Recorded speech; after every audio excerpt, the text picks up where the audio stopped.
I get the story told by my buddy Block. And then I retell it. At the time, I'm working on the NYMEX, the New York Mercantile Exchange, where everything has gone like computerized and digital and all that shit.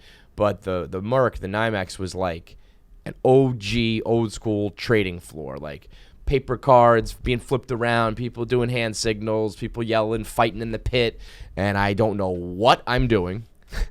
I'm in so over my head. Our family friend who was like a trading savant got me the job because he heard like, oh, I'm getting my MBA and I'm studying finance at Ford. I'm not realizing I'm completely snaking it till I make it. So I don't know shit about trading crude oil and natural gas.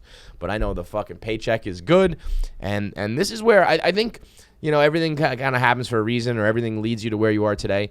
Like, I learned about like busting balls and fighting for your fucking money and your worth and holding your ground and all that shit on. You become a man on the trading floor real quick.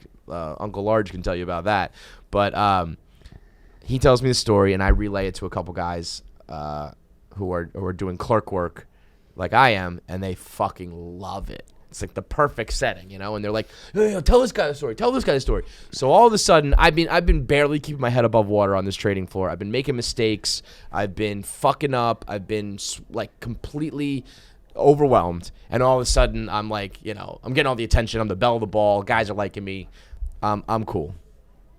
So the story goes, I'm not going to remember every detail now. It's been so long, and it's clearly just a memory I've suppressed in my life. But the story goes, so this guy gets asked to dog sit for a couple, for family, whatever. And he agrees to do it, stays in the house, and I think they tell him, the dog has like an allergy or something like that, like look out for this one thing. So the dog gets into something, ends up eating something, allergic reaction, whatever, dies. And the person dog sitting doesn't know what to do. Family's gone. Calls up like their friend, and their friend's like, you got to take this dog to the vet. They got to cremate it or whatever, like to get rid of this. You can't just have a dead dog in the house. It's gonna rot. It's gonna be disgusting. These people are gonna come home to a fucking dead dog. No way. So she's like, how do I get a dead dog to the vet? So she gets out a duffel bag. And we're talking about like a golden retriever, like a full-size dog. I'm talking about a chihuahua. Puts the dead dog in a duffel bag and is like, all right, I'm going to go take this to the vet.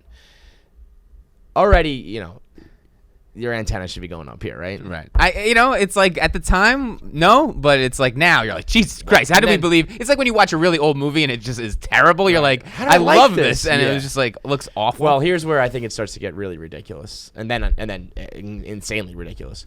She doesn't have a car, so she needs to like take the bus. Of course. It's like, okay, this is like somebody in a writer's room like wrote a bad script. Right. It's like a it's like what else are we gonna do here? It's like, oh, the cell phone. Our cell phone was dead. I mean, this was probably before like yeah. So she brings this bag and she lugs it with her onto a bus, and she's struggling to get it up the steps and onto her seat, and some guy grabs it and helps her.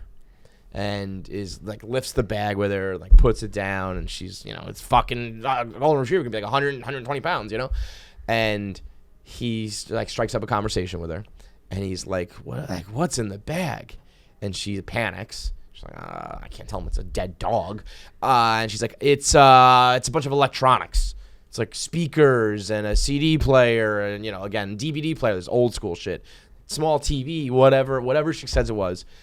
She explains that it's, and I'm going she, I'm going in and out. I don't know what's what anymore. Right.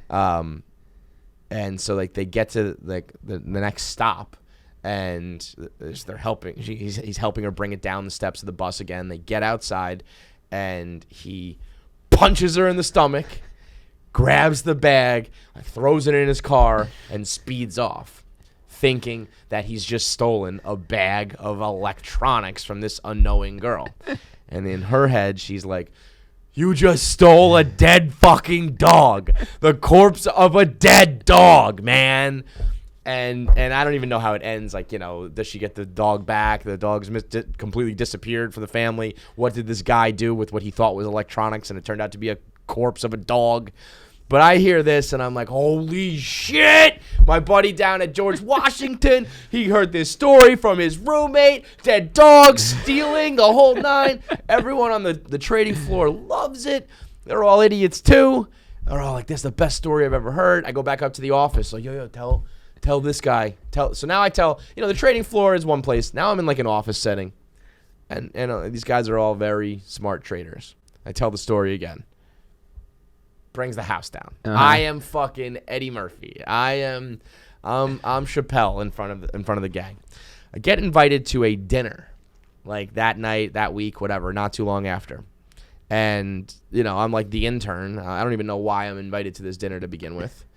Because of this story. Right. Yeah, no, seriously. And so it's me and all these, like, brilliant traders. And this one motherfucker, Mike Dixon. Fuck this guy. Fuck you, Mike Dixon. I hope you're fucking listening. You probably are. You're probably just some fucking frat bro Barstool idiot now. There was so many guys there who were just like such like macho alpha male dicks, you know what I mean? Because you got to be in that world. So Mike had heard me tell the story earlier, and Mike has a brain. So he tells me to retell the story yet again. This is now like the 10th time I've told the story. So now I got like a routine, Right, I'm adding details. I'm adding inside jokes and puns and callbacks. I got a whole stand-up. You've been working on your set. I've been working on my set. And so I retell the story again, and this time I'm probably like, I'm a couple drinks deep. I'm in front of everyone. We're at dinner. I feel cool. Like I said, I'm making money. And I am like letting this one rip more like animated than ever. And he like lets me finish my whole story, and he's like, oh yeah, that's funny because that's a made up story. That's an urban legend that's not real, and you've been telling everybody like it's your story and trying to be like just goes off on me. And a bunch of the other traders, like a handful of them, all start like snickering and laughing, like they knew he was gonna do this. Oh, all right. So this was like a complete setup. sandbag. Total setup. Wow. He told me to do it, waited for me to finish, and then drops on me that it's an urban legend. He was like, I looked it up. He like, look, you know what I mean? Whatever it was. And all his like little buddies started like snickering, being like, yeah, like we got him, And I was so mortified, and I was fucking furious. Like that's fucked. Yeah, That's definitely. fucked. Oh yeah, anytime you set somebody up. Bully shit. I am bright red and all, and I'm sure like the head traders don't even fucking care. Like, I don't know what idiots are talking about. You know what I mean? But in my mind, I'm like, oh, now I'm like the idiot for the rest of the summer.